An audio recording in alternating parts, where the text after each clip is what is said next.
महाभारत की कहानी। महाभारत भारत का सबसे बड़ा और प्राचीन महाकाव्य है जिसे वेद व्यास जी ने लिखा था।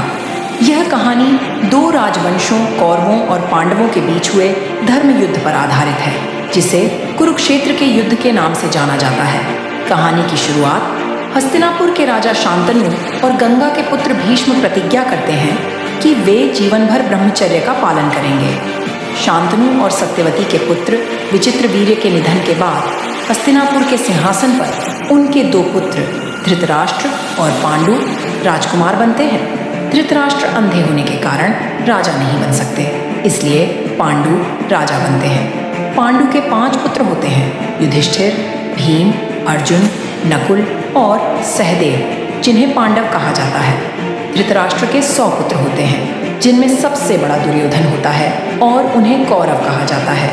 दुर्योधन की ईर्ष्या दुर्योधन को पांडवों से गहरी ईर्ष्या होती है, क्योंकि पांडव श्रेष्ठ होते हैं और जनता में लोकप्रिय होते हैं। दुर्योधन ने अनेक प्रयास किए पांडवों को खत्म करने के लिए, जिसमें लाक्षागृह, जलने वाला महल का षड्यंत्र शामिल है, लेकिन पांडव हर बार बच जाते हैं। द्रौपदी का विवाह पांडव अज्ञातवास में रहते हुए द्रौपदी के स्वयंवर में भाग लेते हैं और अर्जुन ने धनुष की प्रतियोगिता जीतकर द्रौपदी से विवाह किया। विशेष परिस्थिति के कारण द्रौपदी 5 पांडवों की पत्नी बन जाती है। द्यूत क्रीड़ा, जुए का खेल। दुर्योधन और शकुनि ने पांडवों को जुए में हराने का षड्यंत्र रचा। युधिष्ठिर जुए में अपनी सारी संपत्ति, राज्य और यहाँ तक कि अपने भाइयों और द्रौपदी को भी हार जाते हैं। इसके बाद द्रौपदी का चीरहरण होता है, लेकिन भगवान कृष्ण उसकी लाज बचाते हैं। पांडवों को 12 साल का वनवास और 1 साल का अज्ञातवास मिलता है। कुरुक्षेत्र का युद्ध अज्ञातवास के बाद पांडवों ने अपना राज्य वापस मांगा, लेकिन दुर्योधन ने देने से इनकार कर दिया। इस कारण कुरुक्षेत्र में युद्ध होता है, जिसमें भगवान श्री कृष्ण अर्जुन के सारथी बनते हैं। अर्जुन को जब अपने ही भाइयों और गुरुओं से युद्ध करना पड़ा तो उसने युद्ध करने से मना कर दिया।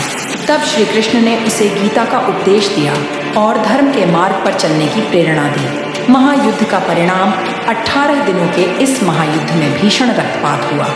भीष्म, द्रोणाचार्य, कर्ण और दुर्योधन सहित कौरवों की सेना नष्ट हो गई।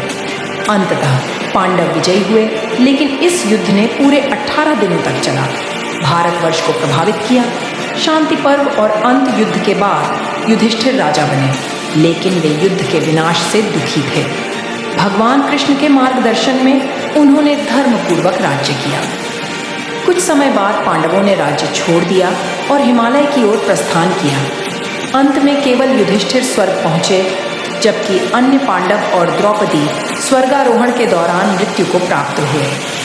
महाभारत सिर्फ एक युद्ध की कहानी नहीं है, बल्कि इसमें जीवन के विभिन्न पहलुओं, धर्म, नीति और कर्तव्य का गहन वर्णन है, जो आज भी प्रेरणा देता है।